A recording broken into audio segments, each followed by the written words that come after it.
Okay, that's what's up. So you're going to go to Mama and say, Good afternoon. Is that loud enough? It's a little. Oh, I think I'm very audible. Yes. Okay. I'm Jane Banning. I'm really, really happy that you're all here this afternoon. And I want to thank you for coming out. I want to thank our elected officials for coming out today, too.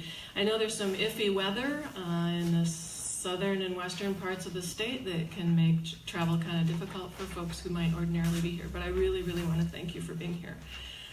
This is evidence of democracy in action. And I am speechless. I really am. And that's rare. So, Mr. Swearingen, Ms. Felskowski, and our person who's representing Ron Johnson, Janet, thank you for being here.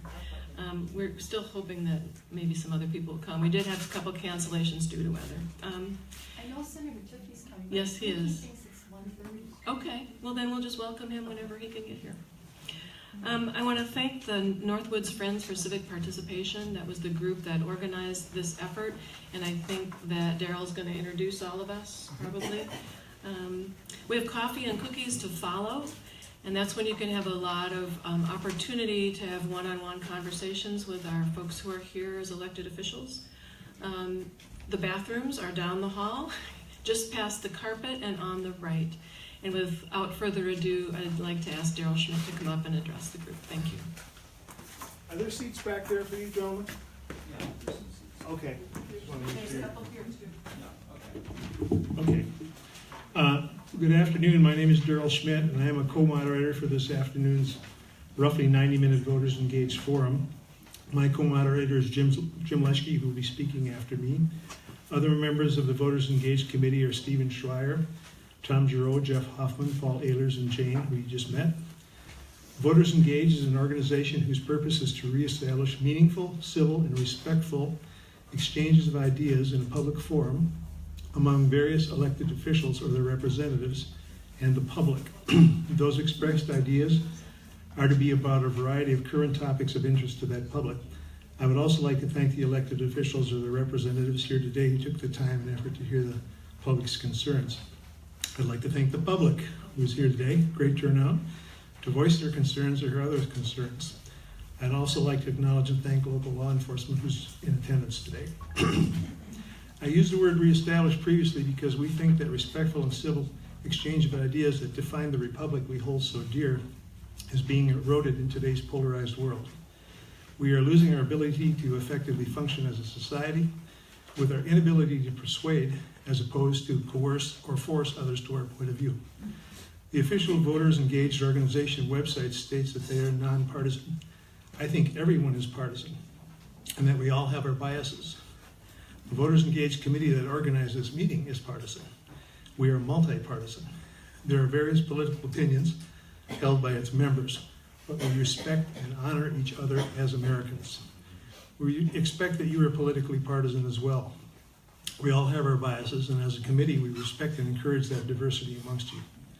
Political partisanship, however, does have its limits, and especially here. This meeting is not about several important points. It is not a debate or a town hall meeting. No one from our committee or the representatives will be debating or responding to your point of view. It is a listening session for your elected representatives to understand your opinion. Your comments will be video recorded as you express them so that they can be sent directly to the officials who are here for possible future action or to those who are not here but were invited, can't make it because of the weather. The video recording will also be live streamed to Northwoods Friends for Civic Participation Facebook page. The elected officials will not respond to you during the meeting, but we encourage them to respond to you if they choose to after the meeting at the coffee back of the room. Each official or their representative will be given 2 minutes at the end of the public presentations to address the public if they choose to. This meeting is not an opportunity for you to personally rebuke, disparage, shame, belittle, insult, or in any way disrespect an official or their representative who have attended, or those invited officials who are not here. It's an opportunity for you to cheer. It is not an opportunity for you to cheer, interrupt, or applaud any public concerns that are voiced. That won't be tolerated. If any of that happens, the co-moderators will have to take appropriate actions. This meeting is for you to express clearly and succinctly your main concern to your representatives. You're free to disagree with your representative's position, with your concern. We all accept that, but no personal attacks will be tolerated. Your words and demeanor during your statement will define our response to you as co-moderators. Please remember your point of view is just that. It's your opinion. It may not be of others, that of others who did not attend this meeting. The people you see before you represent all those people as well as you. Because you came today and expressed yourself does not necessarily make you right and others wrong. Your attendance is an opportunity for you as a citizen of your country to speak freely. Our goal is that today's meeting is to provide a new model for productive, effective, and honest interaction between citizens and our government that leads to solutions. Jim has something to say as well.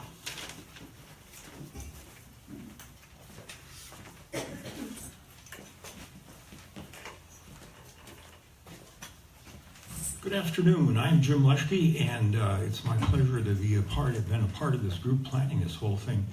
And my job this afternoon is simply to tell you what's going to happen and how things are going to work.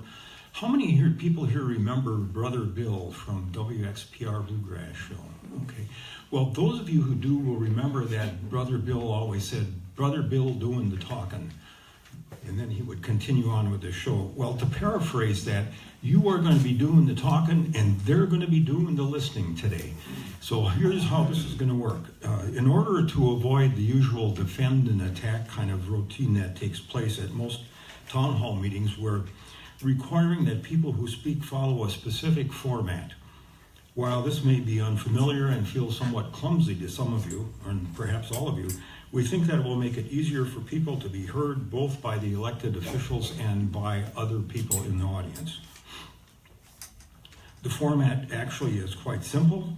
You start off by saying, as I did, "My name is," and then begin speaking by saying, "My concern is." And it's important that you be as specific as you possibly can be at this point. And then make a second statement beginning with, "What I want is," and again be as specific as possible. As an example, I am concerned that schools in the North Woods do not get adequate state support because we are property rich and income poor. What I want is for you to work at changing the formula so that our schools are adequately funded.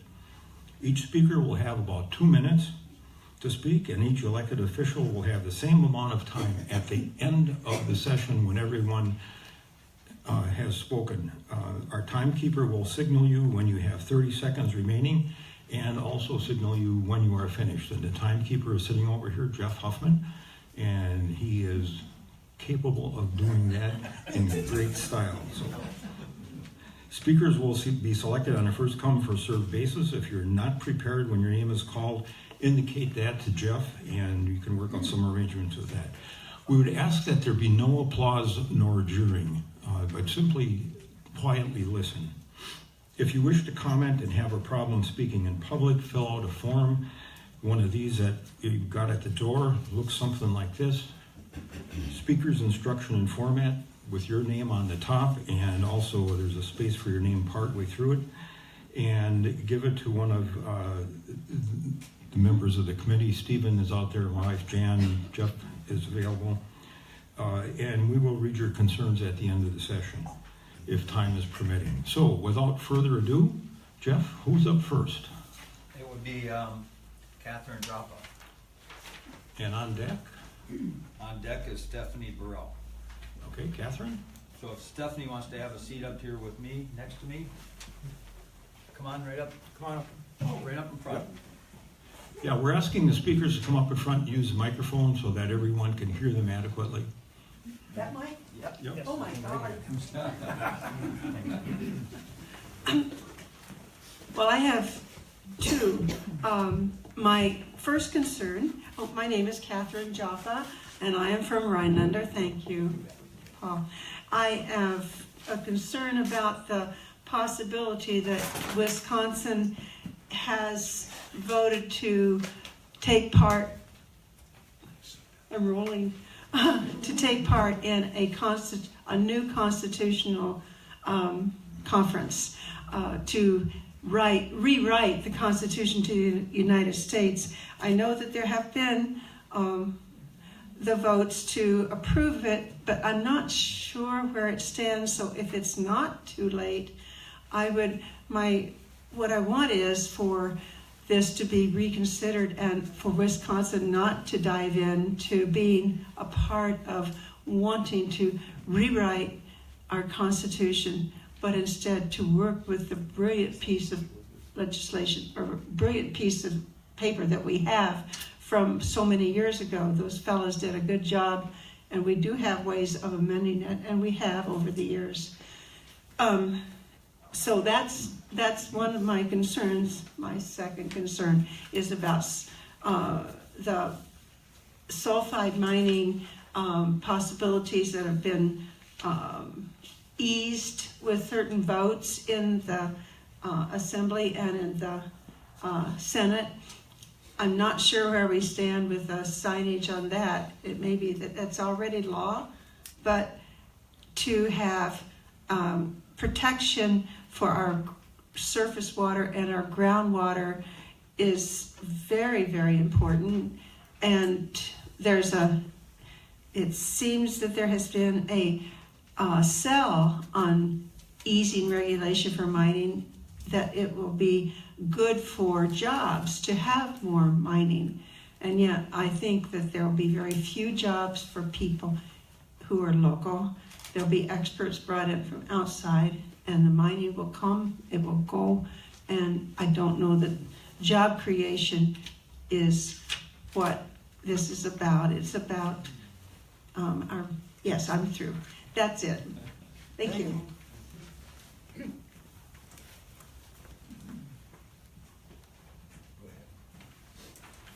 Paul Ellers, you're on deck.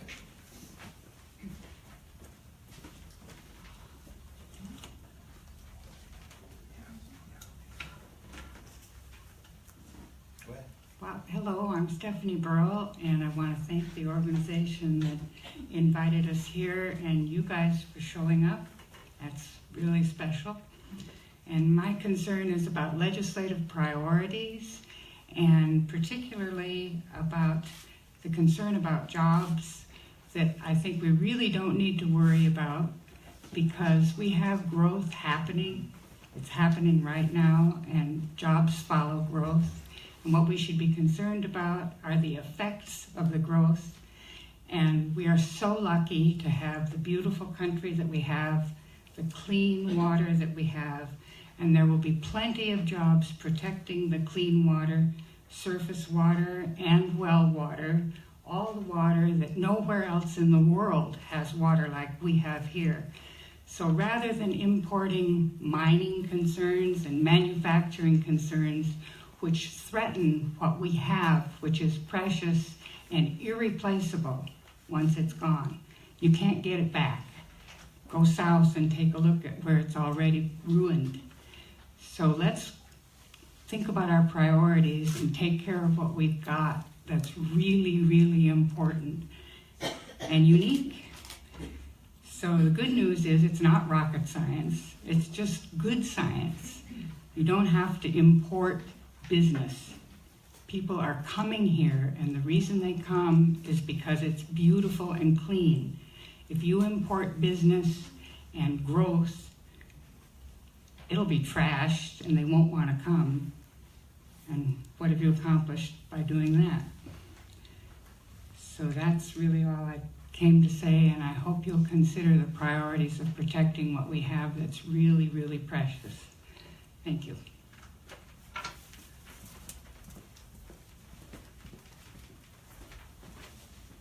Deb, you're on deck. Hi, I'm Paul Lillers.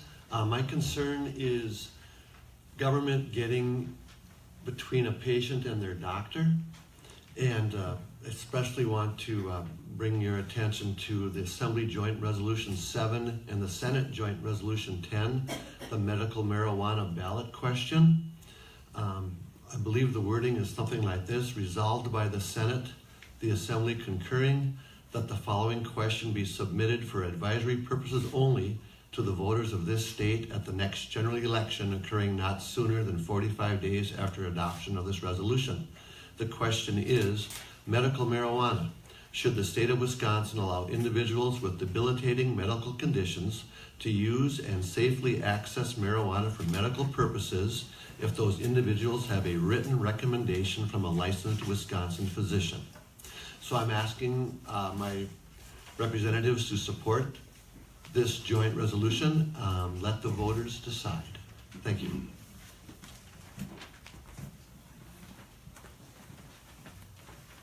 Bob Mott on that. All right, good afternoon, and I want to begin by thanking the Northwoods Friends for civic participation for holding this. Oh, sorry. My name is Deborah Derschlag, and I am in Representative Felkowski's district, but I live, work, play, politic, whatever, in Representative Swearingen's district. So I am here to talk about the procedure that the Wisconsin legislature uses for the preparation of legislative and congressional redistricting plans. It's also known as reapportionment, redistricting, the fair voting maps, political or racial gerrymandering, and Wisconsin's electoral maps that were drawn in 2011 were ruled unconstitutional by a panel of federal judges in 2016. The Wisconsin Department of Justice, they appealed that, and that case is before the Supreme Court in the Gill v. Whitford. And so I'm opposed to partisan and racial gerrymandering because it strips the rights away from voters. Congressional districts and state government legislative bodies should be apportioned substantially on population of one person, one vote.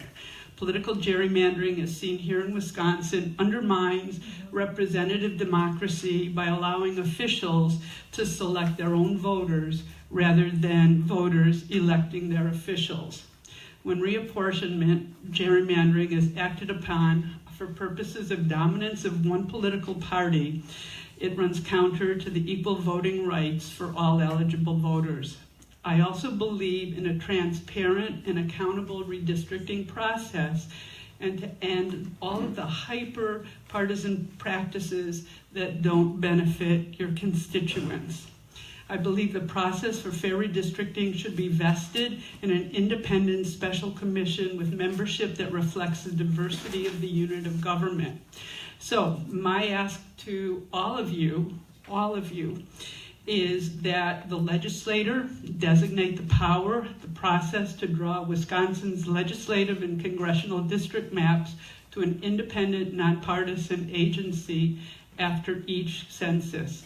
The legislature, of course, reserves the right to approve the final map.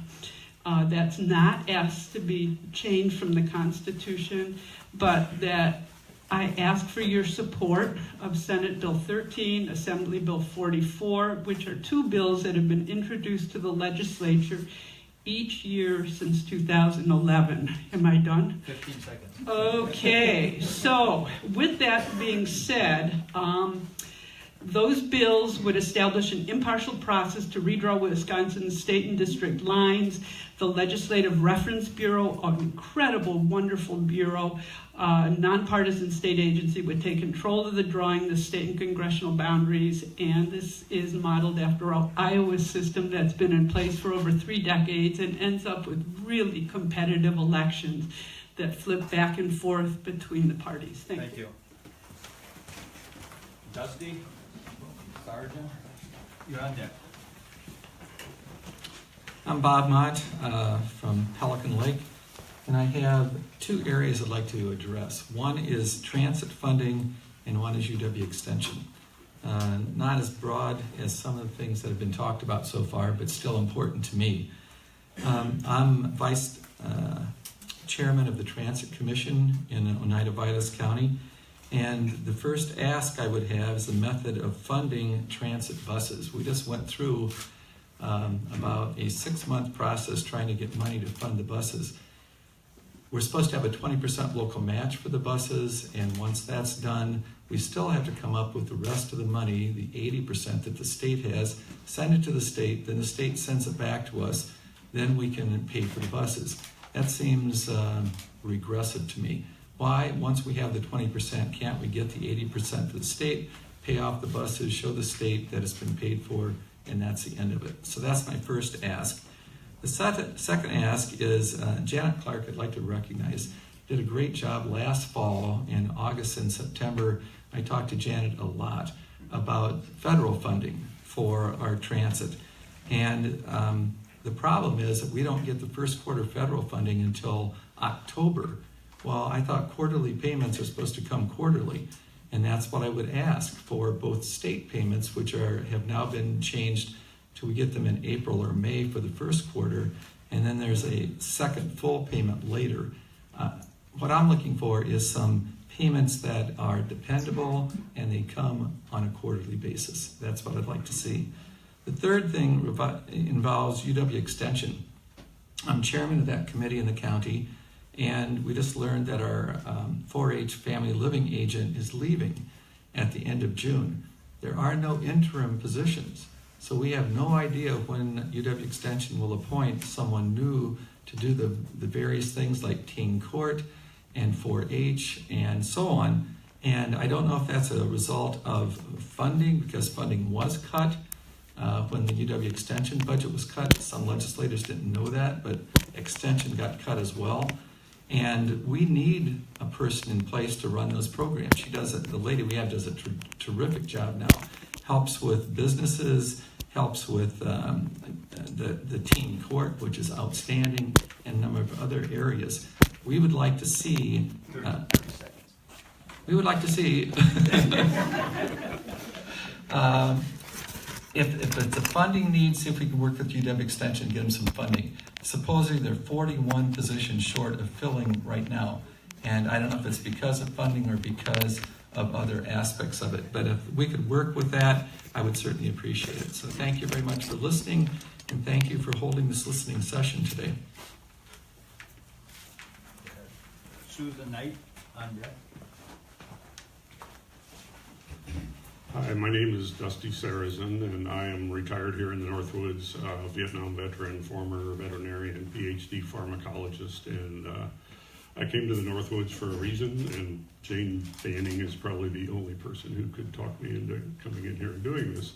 My job might be easier because my issue has already been discussed, and as I look at what frustrates me the most, it's the dysfunction in partisan politics. This is both in national as well as state. Gerrymandering, I think, is key to that. Since the Tea Party wave in 2010, and Wisconsin, as was pointed out, is one of the most gerrymandered states. And decisions are being made both at the national level and at the state level with absolutely no input from roughly 50% of the population. I'm not a left-wing liberal wacko, but I am somewhat left of center politically. And I feel like I don't have a say. I think you guys get elected in the primary. You don't care really about us few Democrats here in your gerrymandered districts. And so we're really not represented. And throw in addition to that, we have voter suppression and very well engineered ways to exclude people who would typically vote Democratic because of voter fraud, which we know really, honestly, is non-existent. And then the huge amount of money in politics coming outside Koch brothers, etc. Thank the Supreme Court for that one.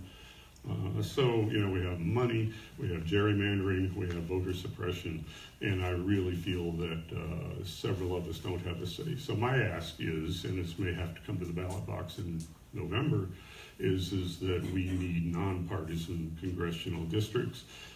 I like the idea of the third party, maybe what was done in Pennsylvania, etc. But we really need for negotiation and compromise and decisions to be made in both state and our federal government that represent all of our input. That might get us away from the fringe, where we're certainly at right now, I believe, on the Republican side, state and national, get us into more of the center where we have decisions made that are a little more reasonable.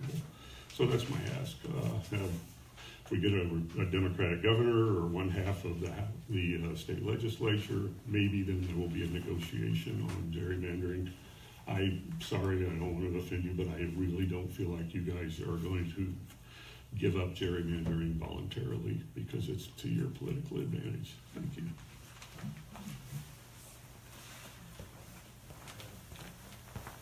Susan Anderson on deck. Hello, I'm Susan Knight, and my concern is also gerrymandering. And I would simply like the state reps to pledge to use an impartial, nonpartisan process to reassign congressional districts in the same way that Iowa has done it. Thank you.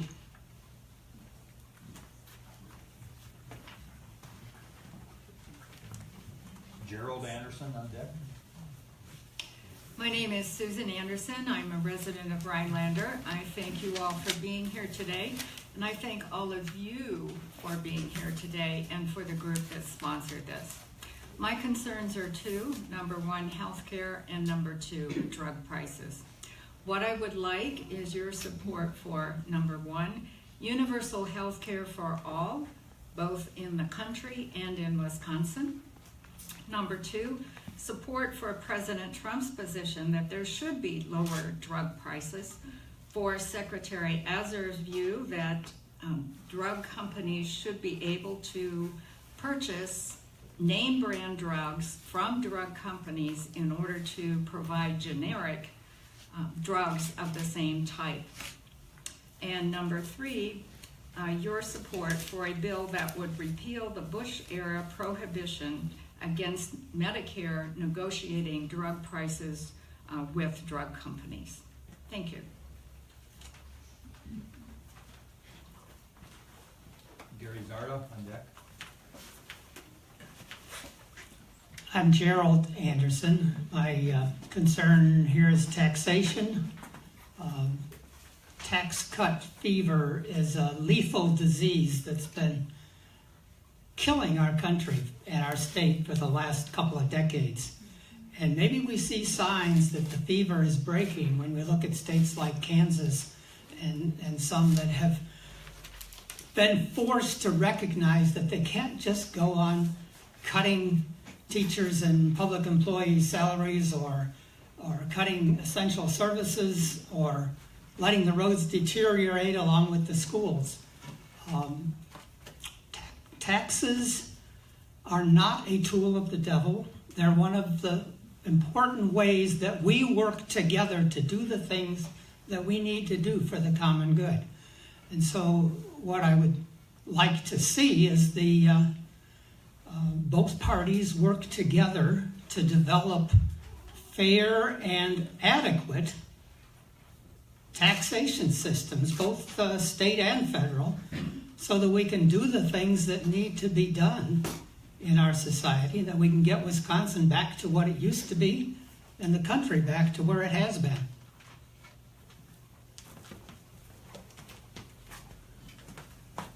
Dean, you're on deck. My name is Gary Zardo. My concern, and it's fitting given the tenor of this meeting, is political polarization in our process. One of the reasons that I am here is that I want to try and be a better person. I want to treat politicians as the human beings that you are. Yet, Scott Walker right now is firing up the rhetoric machine, saying that folks of my ilk come from a place of hatred and anger. Still, standing near you last night, Mr. Tiffany, at a grand opening for one of our businesses, I felt a sense of community. On St. Patrick's Day, during our town's great celebration, Mr. Swearingen, I felt that same sense. I do not hate you, nor do the folks that are here today, meeting you face to face. That said, I call on you to do the same, to not hate or be angry with stances that are opposite of yours. And I call on you to consider at least some of the stances that are opposite of yours. Mr. Swearingen, before your first campaign, and I've shared this with you in an email, one of your friends came to me looking for signatures for your nomination papers. And this friend said, "Sweet's his own man. He'll never be a rubber stamp." What I want specifically, Senator Tiffany and Assemblyman Swearingen, is for you to always be your own men. For you to separate yourselves from views held by the Walker administration from time to time, and for you to consider the needs and desires of your constituents when those sometimes oppose what's being foisted on us from Madison. Maybe I'm naive, maybe I'm a little bit politically impractical, but I believe that there's a purple wave in this state that's ready to be ridden. Thank you.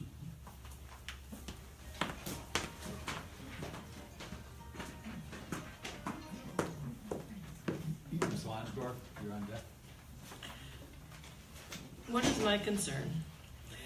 My concern is about the willingness of all our elected officials to engage in civil, grounded dialogue with each other and with voters in order to raise the standard of living and further humanitarian missions that we as U.S. citizens say that we value, including rational immigration laws, peacemaking and peacekeeping initiatives, ample food and health care, and safety from dictators and oligarchs. What would I like done about this? I'd like each voter to educate themselves to the best of their ability about candidates and issues. I'd like assurance that the press will stay open and free, and that our First Amendment rights are strenuously and stridently protected by you who have pledged to uphold our laws. I'd like all of us to remember and practice respectful, honest dialogue. What is my concern? My concern is that our fair election process is crippled and may be dying, that the voters who have taken time to learn from our free and open press have not had their votes fairly counted and haven't had the fair opportunity to vote. What would I like done about this?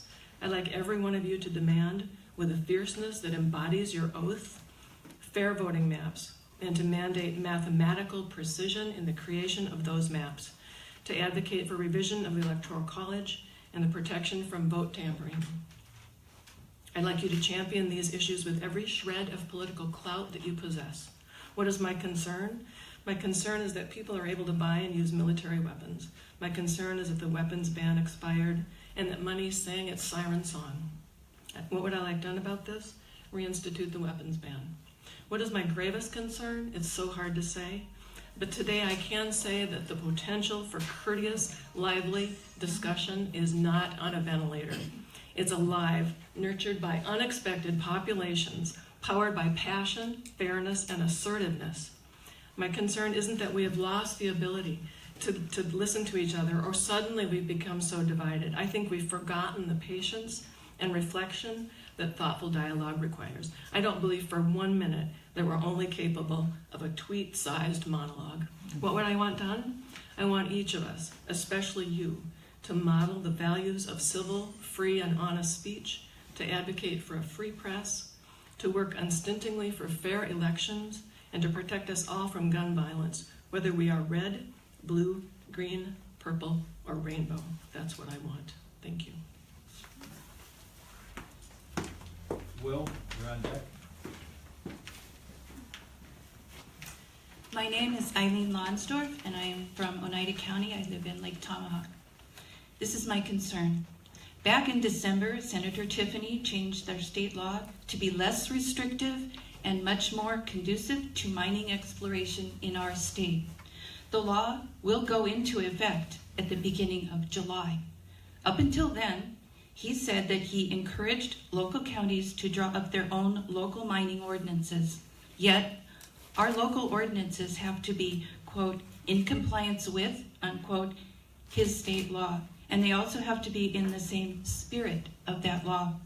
Recently, Oneida County Board of Supervisors were informed via a, quote, confidential email that, quote, being too restrictive will result in more local control being taken away by the state if the state perceives that that county or town is making the act of mining too difficult.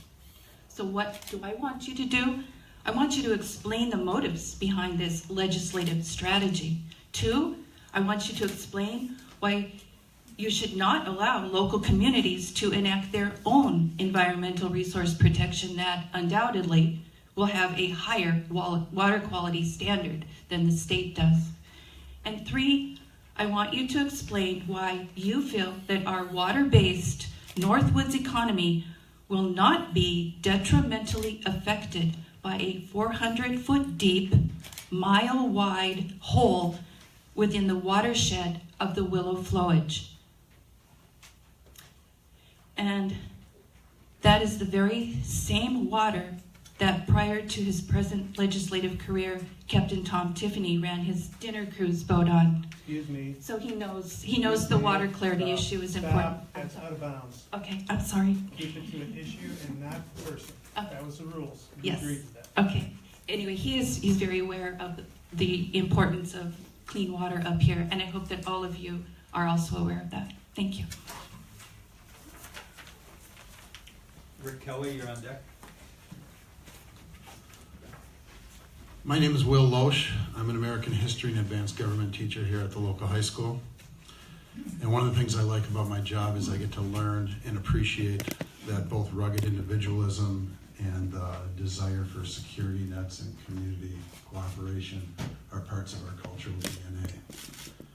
I'm concerned that our present-day politics looks at those two views, the rugged individualism and the security net, as an either-or thing.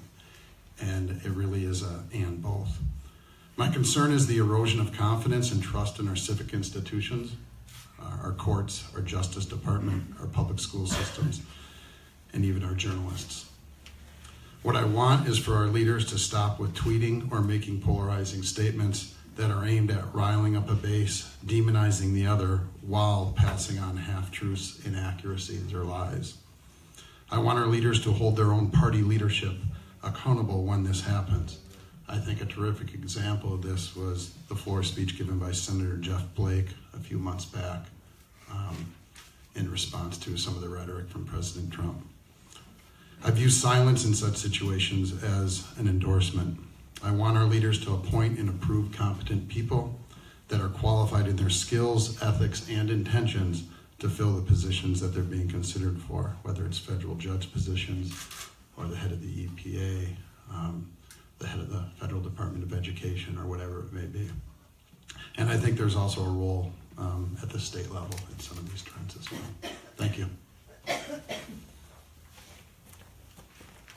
Jerry Scheidel, you're on deck. My name is Rick Kelly from Rhinelander, and I would just like to ask all the politicians in this coming election season to keep it above board, stop the name calling, the misinformation on some of the 30-second ads. Sometimes we wonder why people don't vote. If you listen to the 30-second ads on TV from both parties, you end up trying to decide between a child molester or somebody that hates the veterans. And I'm sure that whether you're Republican or Democrat, whatever the party, you're trying to do what's best for the state, for the country. So when you're running your ads, tell us what your voting record has been and what your expectations are for the future. And let us vote on that and not try to win our vote by tearing down the opponent.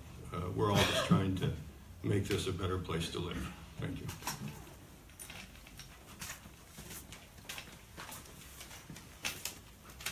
Dennis, you're on deck. I almost feel that I'm bringing up a subject. Oh, Jerry Scheidel, I'm sorry, I live here in Rhinelander. I almost feel as though I'm bringing up a subject that has absolutely no relevance.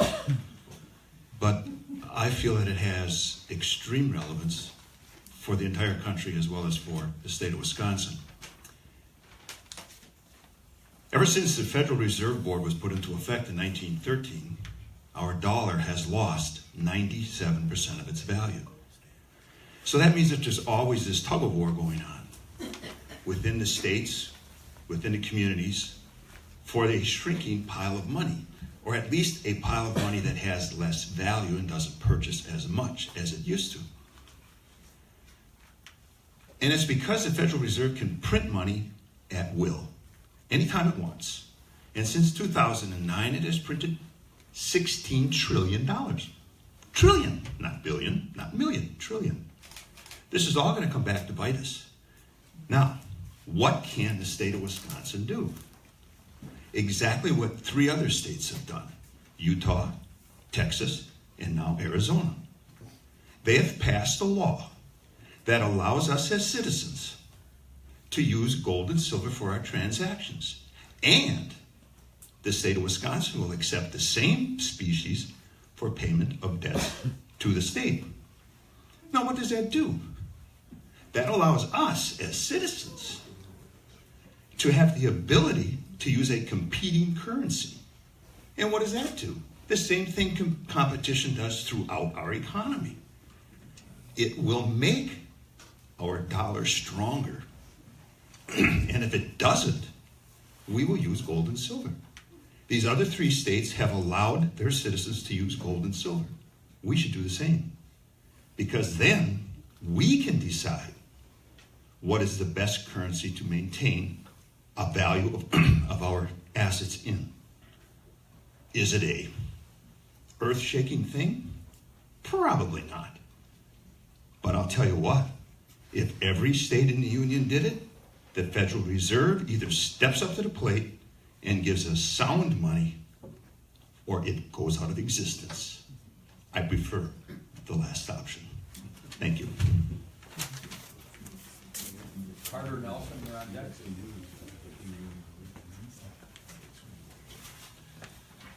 Hello, my name is Dennis O'Brien. I'm from Rhinelander.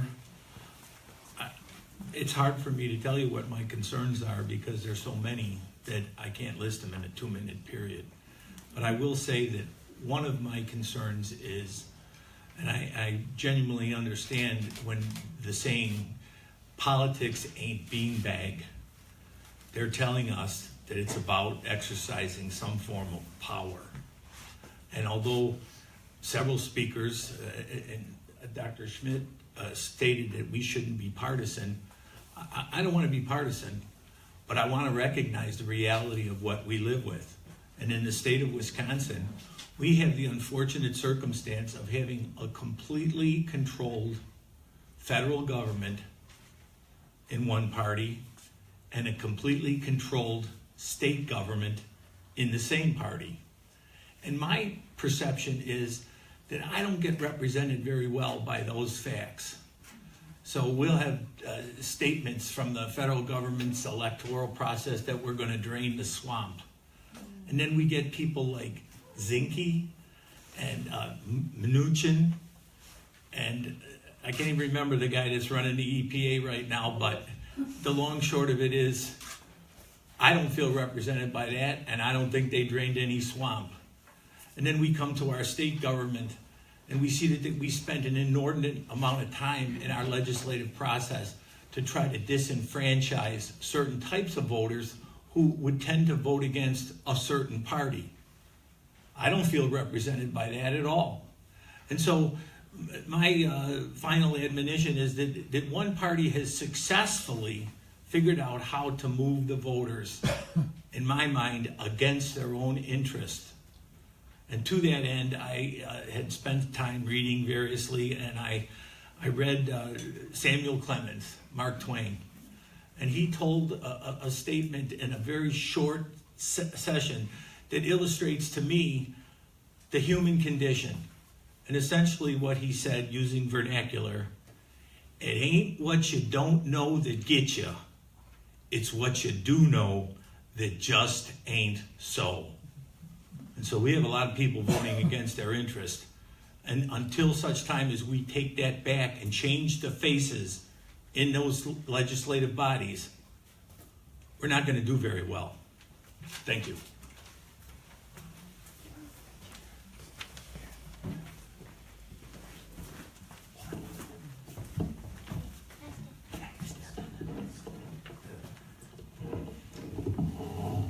Hello, my name is Carter Nelson.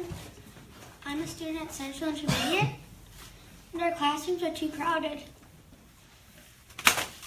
I feel like there should be less than 23 kids in each class. Thank you.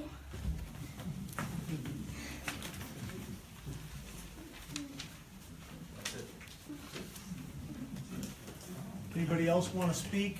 If you've You've already spoken once. You are welcome to speak a second time. However, I just want to repeat what we said before, and that's that I want to make a clarification to the last speaker. Because my name was mentioned, I did not say we should be nonpartisan. I said we are multipartisan, and we should admit we are multipartisan. But we shouldn't admonish an individual. We should speak to the issue. You can disagree, you can agree, but we're not here to castigate or denigrate any individual or their position. Hello, my name is Rob Jensen. I'm from the town of Crescent and Rhinelander. And I think two concerns. One is I appreciate what the legislature will be able to do in terms of trying to increase road funding, but for both from the federal level to look at ways in which we can kind of streamline the tolling process in Wisconsin so that we could look at toll roads, but also for our state legislature to look at a multi-thing. Could it be miles driven, registration, increased gas tax? If you were fortunate enough to come in by the bypass of 47 and in 8, you noticed you probably had to do a little bit of this to try to get through that intersection. But to continue your efforts on that as best you can, and I know you only have limited resources.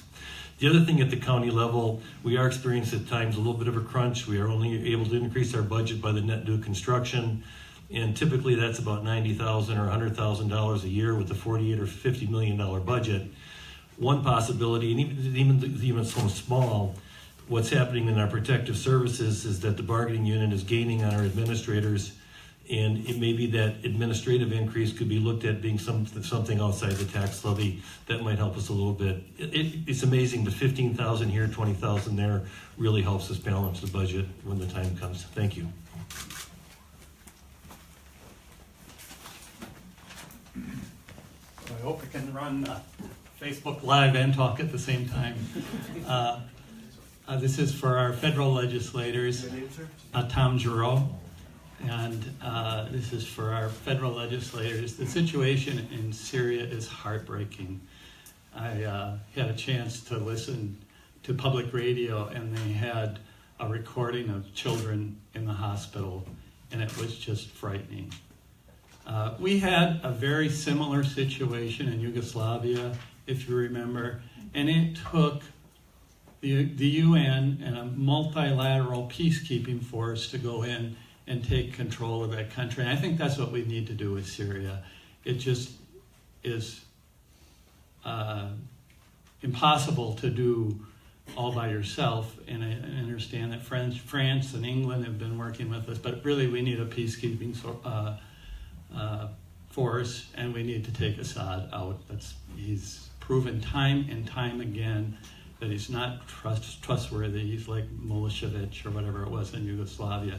You just have to take him out, and it's just unacceptable. And we're looked at as a nation as the leader of the free world, and yet we watch this go on, and it's just heartbreaking.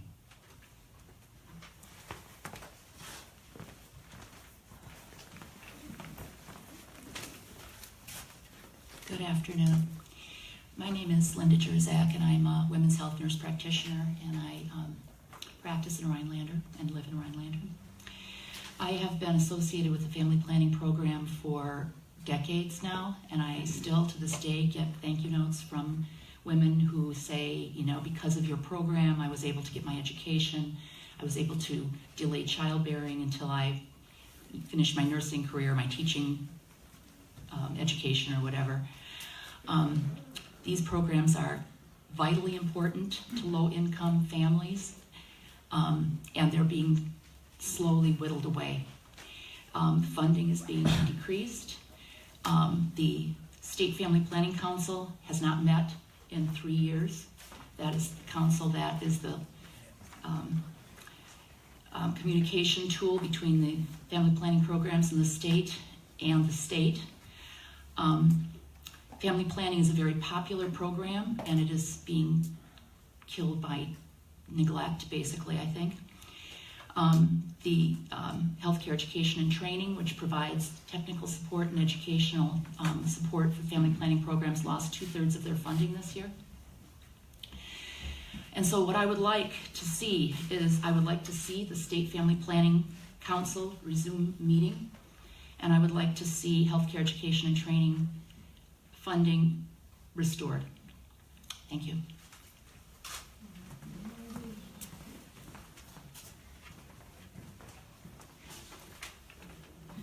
My name is Wendy DeNamer, and I'm concerned with the safety in our schools. I work in 3 different school districts and 6 different schools, and I have 4 children in various levels of public education, and I'm worried for our little ones.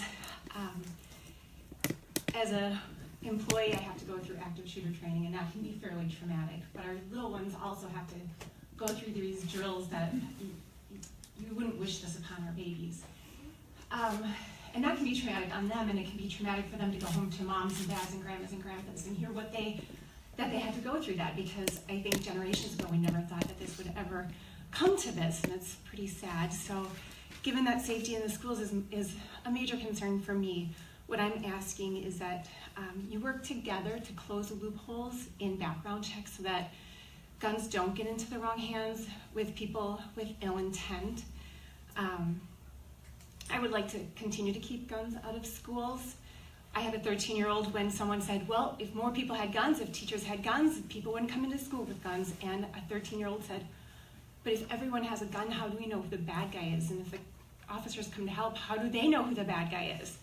So that's a concern of mine too. Please keep those guns out of our schools. I know bullying, they say it's not the guns, and Second Amendment, everyone has a right. But a lot of those people believe that bullying is the initial cause of that violence in our schools. So to that, I ask that you work to eliminate normalized hate from our schools too, because there are symbols that are in our schools that even though someone's not being mean directly to your face, those symbols may be intimidating or very insulting, and that can cause a lot of anxiety for our children. It can cause a lot of these issues that we're seeing today. So please address the background checks, the keeping the guns out of our schools, and normalized hate in our schools. Thank you.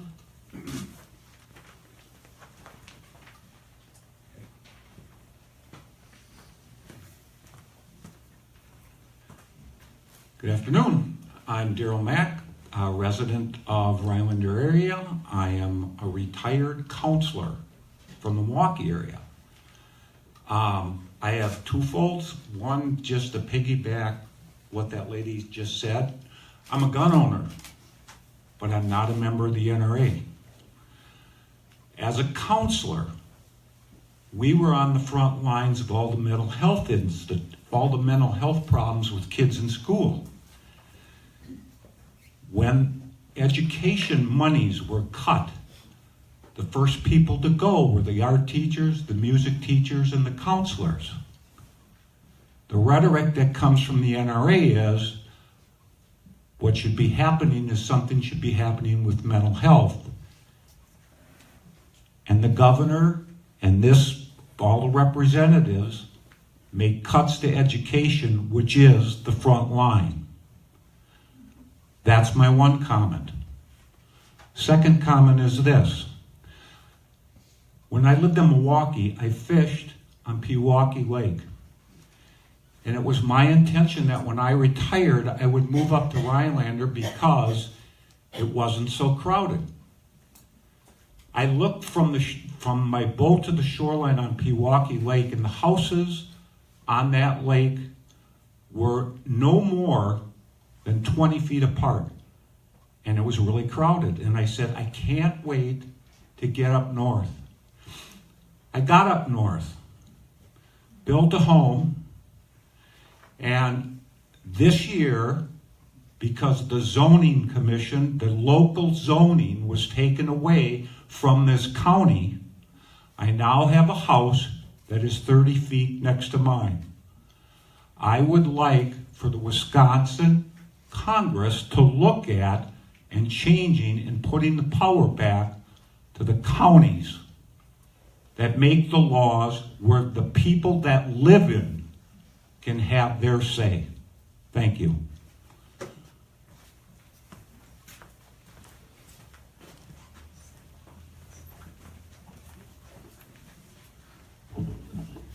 Gerald Anderson again on a different aspect of taxation, property taxes. Some years back, the state put some fairly severe limitations on local government, not just counties and municipalities, but school districts as well, and other kinds of districts. I think a lot of our best government is done at the local level, and it seems very foolish to try to cut and limit primarily at the local level. This affects us in all kinds of ways. It even affects things like in Rhinelander, our library is dependent on contributions from 4 towns in the city, and each of them, is limited by the taxation in their district as to what they can contribute. The school district has to keep coming back with a referendum just to keep operating, because not only are they limited in what they can collect, but the state has cut the amount it's contributing over the last 20 years so much.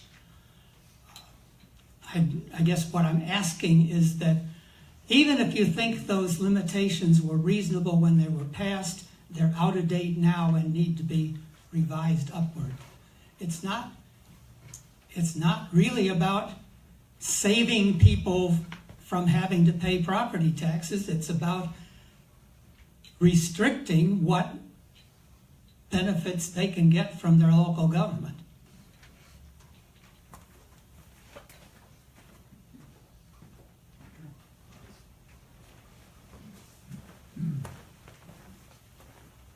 Hi again, Dusty Sarrazin here. You give me the opportunity to talk again. Tom kind of stimulated a thought. And I told you before I wasn't out on the wacko fringe, and maybe I'll bring that into question.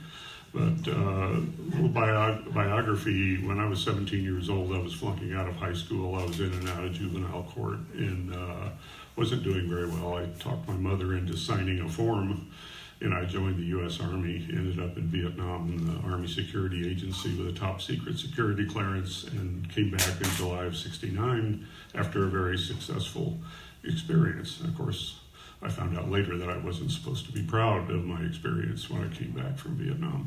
But it saved me, it turned me around, and I've been very successful in my career, which is why I can retire here. But in our wars, and you guys are kind of off the hook, this is for the federal legislatures, so you can check your email.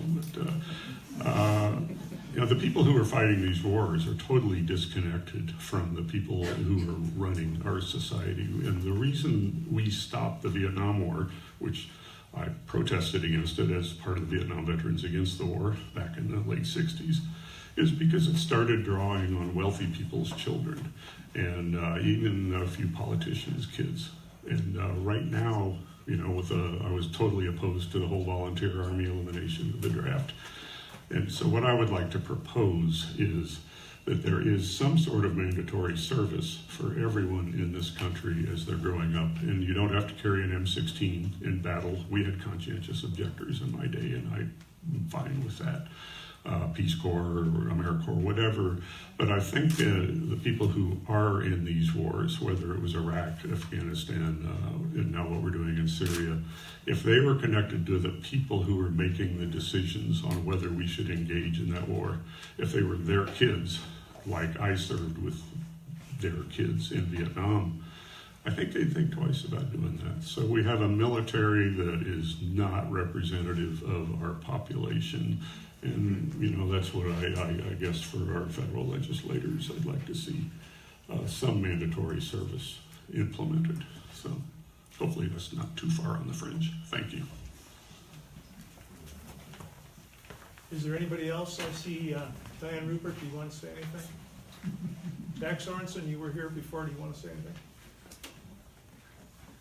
Last call, and then we're going to have the legislators give them 2 minutes to respond. In general. Not specifically. Jack Sorensen, and I have this problem of the microphone and keeping my mouth shut. And since Mr. Mott, Mr. Jensen, and others, people up here know me as a Republican. I'm a life member of the NRA. I'm a Vietnam veteran. I agree with a whole lot of things that the Republican legislature has done over the years. However, this habit of joint finance, pushing things through in committee, which if they were to stand on their own, would not see the light of day. The changes to NR 115, some of them I agreed with. But saying that a lake in Kenosha County, where I grew up, and where literally by the middle of summer you could not swim in it, and if you did, you came out with a rash in all the wrong places. To say that's the same way we should treat the lakes in Oneida County, I disagree. But you've heard this numerous times. The other thing that has really recently bothered me was the change where, at least in single-family residential, we could say that it had to be a minimum of a month-to-month tenancy. That has been changed where a person can buy a house and rent it out on a weekly basis.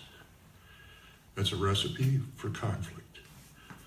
People come up here, spend thousands upon thousands of dollars to buy their dream house for serenity and quiet. People who spend thousands of dollars to come up here and have a vacation have a different attitude. They come up here to party. That is a recipe for conflict. But the change was not done in the light of day, my words. It was changed in joint finance with a minimum of debate. I really wish you would stop using joint finance as the method of moving things along. As far as us getting along, I had the privilege many years ago of working in the state Senate. That was back in the 70s. I was just recently back from Vietnam.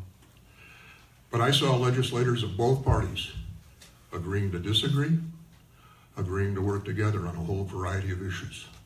They did very, very well. I just finished Ron Chernoff's book on Hamilton. 10 seconds. I just finished Ron Chernoff's book on Hamilton. I dare you to stop. It's yay thick. It'll take you 6 weeks. It took me, and I go through books like crazy. People back there were very, very much not very polite to one another. Hamilton died in a duel. Back then they could duel. Back then they could beat each other up with canes. I think we've progressed just a little bit. Thank you very much. And if I get another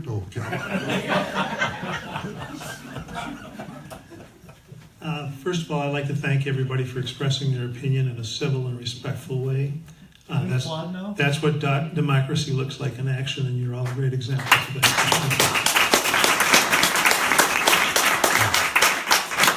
I'd like to thank the legislators who came and were open-minded enough to hear things. And as I said, it was, I think, for the most part, done in a manner in which I hope you're receptive to hearing what they said. Each of you has 2 minutes, starting with Mary, to respond. Generally, again, we like to keep it, if there's specific things that were brought up, you have the option with the video to respond in person or in a broad email blast. Well, thank you. Let's just stand off to the side a little bit. I really appreciate you guys putting this on. I think this was really neat, and you know, we all want the same thing. We want quality of life. We always want a better life for our children than what we had. We want family. We want prosperity for our family, our friends. We want people that have needs or surrounding health care. We want them to be able to have that health care. And we just maybe have different ideas of how we get to that end. But that doesn't mean that there isn't compromise going on. I think I'm not a fan of the media, and I'm sorry to the media that's here. But the media takes things and they exasperate it to the point that I think a lot of what's happening in our state and our nation is caused by the media. And I can't agree with some of the people here more. I'm not a fan of Twitter, and I don't tweet. I don't think there's a purpose to it. I used to love Facebook because I got to see all the kids I went to high school with that no longer live around here. I got to see what was happening with their children and proms and dances and so on and so forth. And I actually think that's what social media should all be about. But just a little bit of, just for information purposes. This last session, which we just ended up, 95.6% of all bills passed in the Wisconsin State Assembly were passed bipartisan. So that means that both sides of the aisle voted on them. And do you hear about that? Does Wisconsin Eye or some of the other stations, did they tell you that we just had a unanimous vote on a bill to put more money in education or school safety? Was that a big deal? You hear some of that stuff, but the majority of what you hear causes division, and that very much saddens us, as I think it does the rest of you. And I think we're in a unique time right now, because I listened to the map drawing, which I wasn't a part of. But right now, 8 of the seats that are held by my caucus, which is the Republican caucus, are less than a 50% Republican district. 30 seconds. So there's trends and there's swings, and the pendulum will always swing. One other sad thing that happened is there was some legislation that was pulled together, and it was bipartisan. Representative Evan Goyke and Representative Mike Schrod. It was surrounding juvenile corrections. And I actually think what's happening with juvenile corrections will be monumental. It will be transformational for the kids that are involved in that. Evan is a Democrat from the city of Milwaukee. He's going to be primaried by his party because he worked with us. This message, for those who sit in one side of the aisle or the other, it's got to get back to your leaders too. And I would pray hard that you express this to the people that you see in your own party, that we do need to work together more, because there's good ideas on both sides of the aisle. But I want to thank everybody for coming out today. Hopefully everyone will get home before this disastrous snowstorm that is supposed to hit us hits. My husband is cooking chicken, as he's a caterer down in Athens, and he said they got 15 inches so far. So it's coming our way, people. So thank you very much for coming out. And again, thank you for hosting this.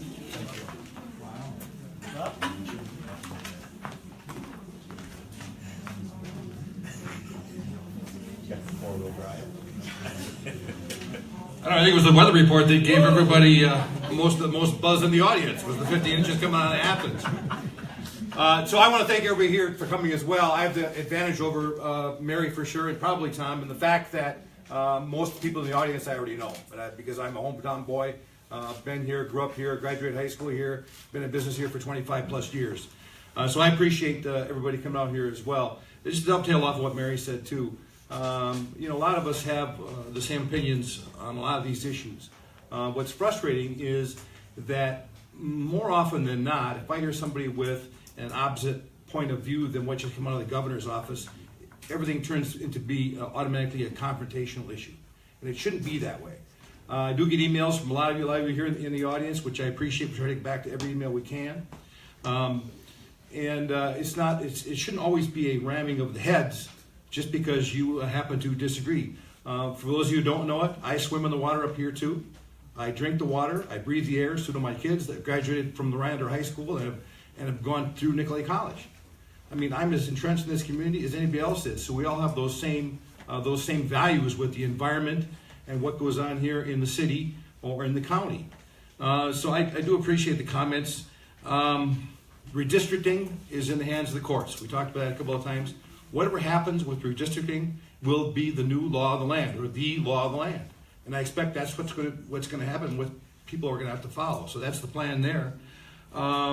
School safety was a point of contention here the last day of the assembly session here a couple of weeks back. We did some work with expanding background checks in terms of how it relates to a current rifle background check versus a handgun background check. I certainly expect that in the next session, school safety and gun issues will come up again in the future. Haven't seen any legislation until we get back to work. The assembly is officially adjourned for this session. For those of you who don't recall, we work about a year and a half, and then there's a 6 months campaign cycle to November, and then we start again top of the year for another year and a half. So it's a year and a half on, 6 months off, and back to work.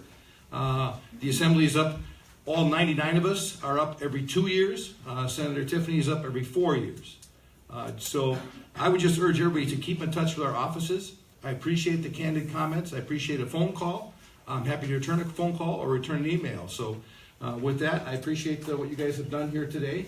And yeah, thanks for coming. Would you like to speak? No, sir. Okay, Tom.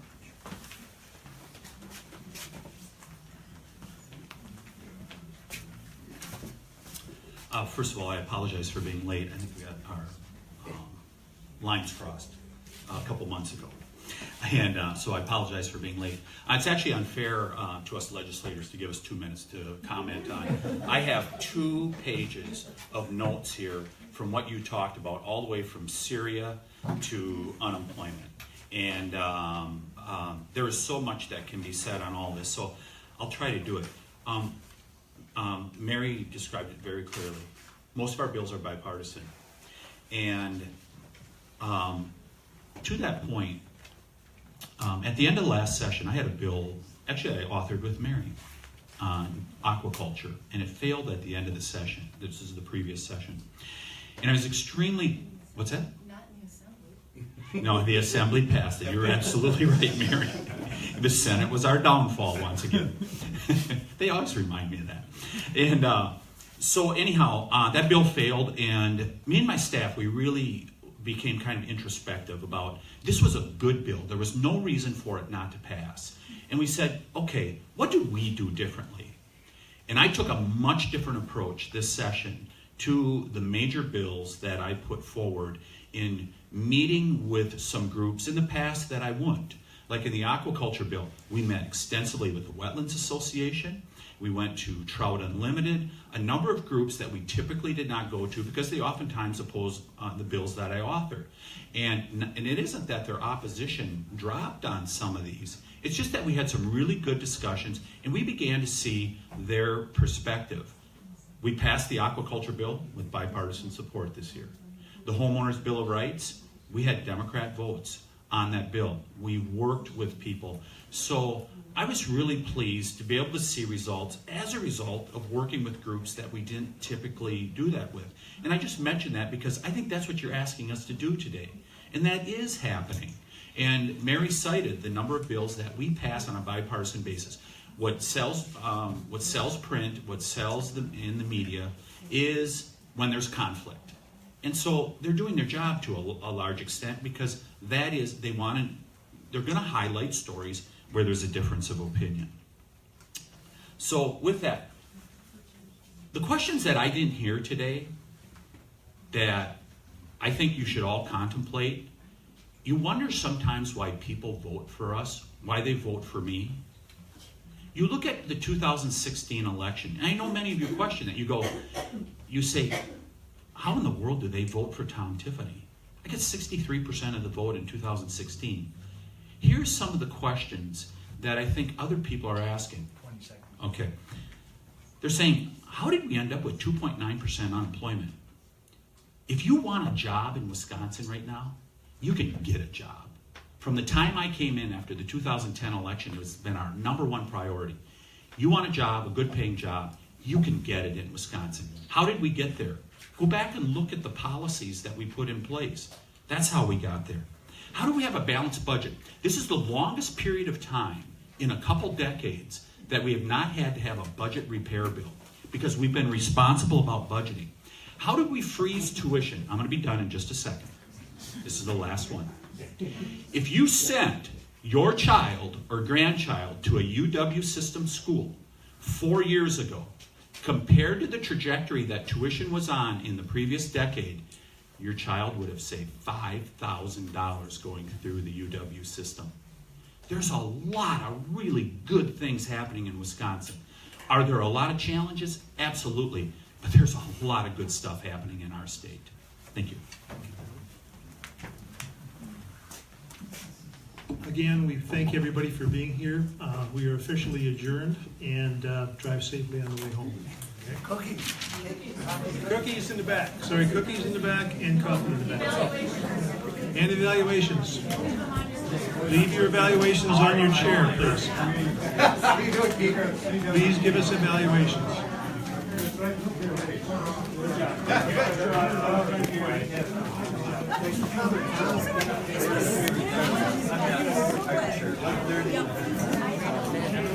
Even with the